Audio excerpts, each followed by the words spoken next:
for joining me on yet again another video. So today's video, we're going to be going to a secret garden.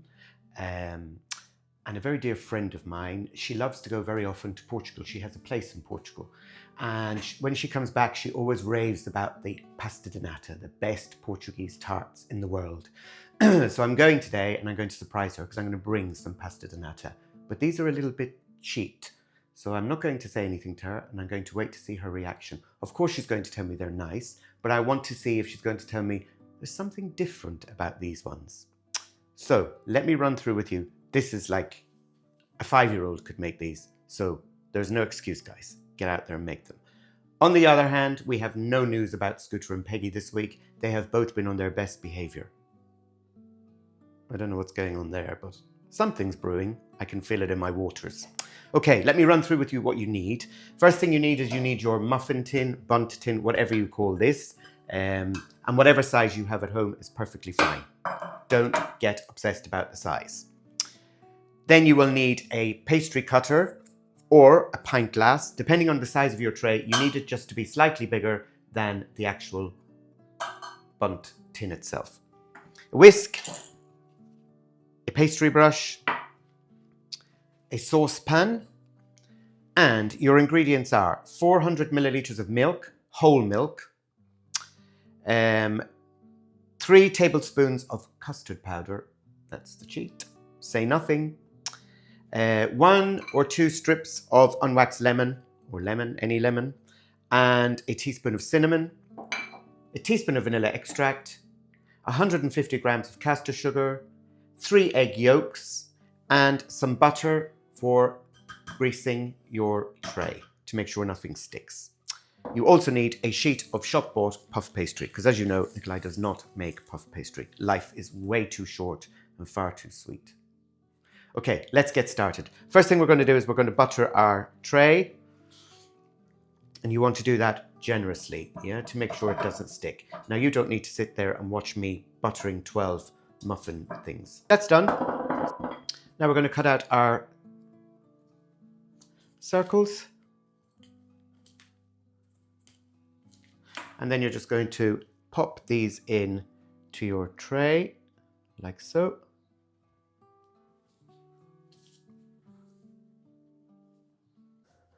Okay, so your tin is lined. And now the next thing you need to do is you need to preheat your oven to 220, fan, 420 Fahrenheit or gas mark 7. And these are going to be in the oven for between 15 and 20 minutes till you get that nice caramelized crust on the top. Okay, so into our saucepan, we are going to pour our milk, 400 mils of milk. Okay, we are also going to put in our 150 grams of sugar.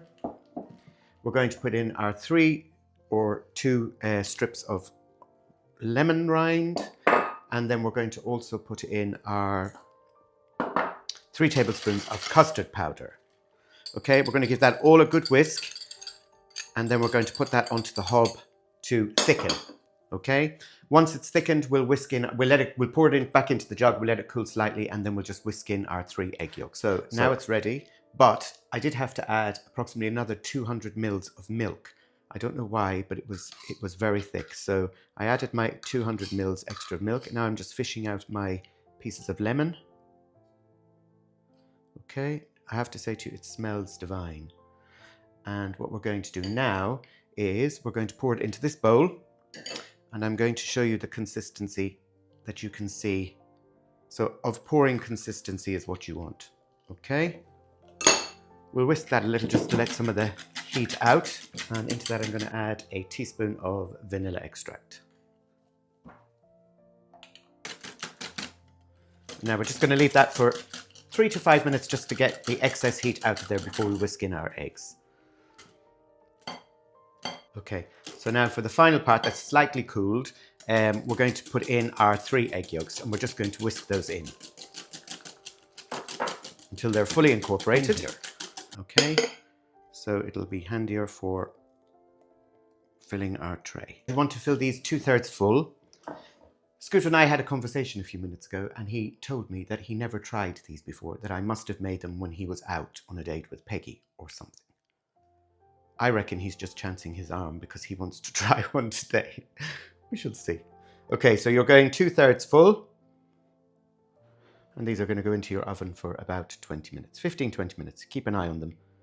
I've been informed by somebody who spent a long time in Portugal that when these are eaten in Portugal, they are served with either plain or just cinnamon powder, or cinnamon powder and icing sugar sieved together, or just icing sugar. And the new craze is apparently chocolate.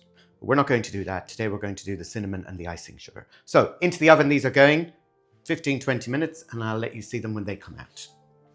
They smell nice. Okay, you guys, so they've had 20 minutes in the oven and they've taken on this lovely caramelized color. I let them cool in the tin for about 5 minutes and then I used my spatula to go around to get them out. Now, whilst they're still warm, I'm going to do the icing sugar and cinnamon. So I've just put a teaspoon of each into the sieve and I'm just going to very gently give them a coating of cinnamon and icing sugar. And we'll pop them onto our serving plate. Leave them to cool now for 5 minutes and then we'll pop them onto our plate and then we're going to try one. And I'm also going to bring to the Secret Gardens a beautiful Chris got me from the Fortnum and Mason shop in St Pancras Station in London. When he was coming, he brought me some Highgrove organic leaf tea, the Prince of Wales blend. We're going to take that along as well. We're going to have some lovely loose leaf tea. Okay, so all done. Plate up.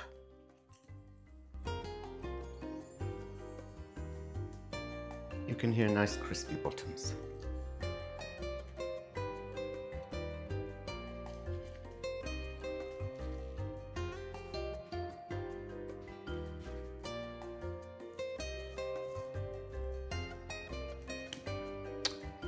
Oh dear, there's not enough space for this one.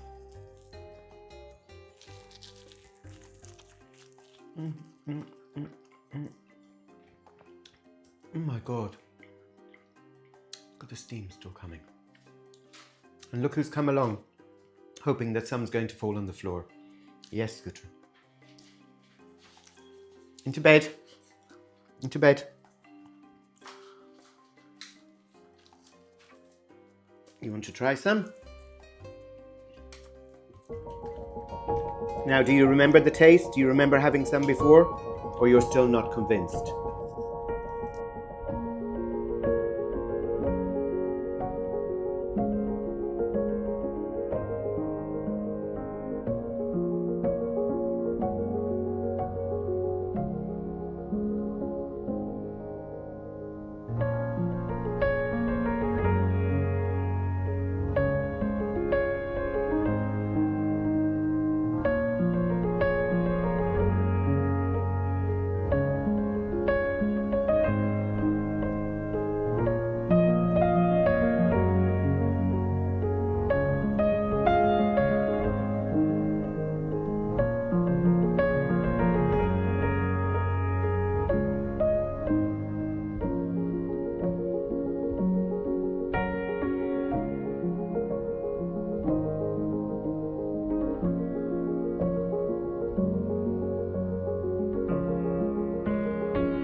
you.